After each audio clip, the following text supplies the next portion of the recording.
Hi, I'm Wally Koval, and here's what's going on outside my cube. As a millennial, I understand how difficult it can be to hone your ideas about where you see yourself 5, 10, 15 years from now. Nearly every one of my peers and colleagues, both millennial and otherwise, are perpetually asking the question, what do I want to do with my life? And when the polls are tallied, the consensus deems no one really has a clue. As most of you know, millennials are individuals born roughly between 1977 and 1996. We're distinguished from other generations by the fact that we're very tech savvy. We set high standards and expectations for ourselves and our employers. And while we may want a job that fits around our lifestyle, we have a strong desire to work very hard and make our way into a position where we can make things happen. So if this is the first you're hearing, millennials sound like a pretty good asset to any company looking to grow into the new millennium. However, there is one catch. Once you, the manager, the corporation, have us, you have to work to keep us. According to Millennial Inc., a new research deck produced by Intrepid, a market research consultancy, and Mr. Youth, a New York-based social marketing agency, the average 26-year-old has held 7 different jobs.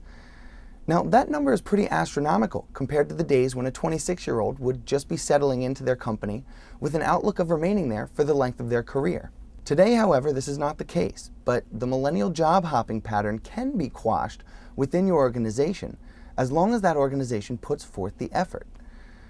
At a recent ABM regional conference in Boston, when asked how a company can overcome the fatigue factor in the face of the ever-changing media environment, Brian Randall, VP of E-Media at Diversified Business Communications, responded, "You have young people in your organization? Get them together and listen." A manager that comes out of the office makes their way into the crowd to develop relationships with the millennials on the front line and the cutting edge will be doing a big service to themselves, the millennials on staff, and their company as a whole. I've been lucky enough to have VPs and a particular CEO along the way that have really taken the extra step to taking a keen interest in my thoughts and input. This doesn't necessarily mean that my ideas were implemented, but personally, by knowing that my suggestions were not just taken with a grain of salt, was more empowering than you may think. By reaching out to the less experienced members of the staff, managers are creating a multifaceted, symbiotic relationship. Millennials are given the face time, feedback, and the insight on their future career paths that they're looking for.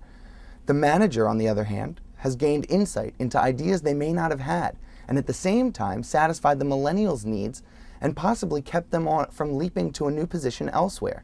As Millennial Inc. puts it, millennials may not yet be the CEOs of every Fortune 500 company, but they will bring the change by continuing to shake up how we communicate, consume media, browse the web, and make products. In order to succeed, organizations will need to have millennial values sewn into the fabric of their companies. They must strive to find new ways to empower this budding generation and unlock employees' creativity as they advocate change. So to the managers, VP, and execs of the world, keep your office doors open and come out once in a while to chat with your staff. I can attest to the fact that it will make a bigger difference than you may think. I'm Wally Koval, and that's what's going on outside my cube.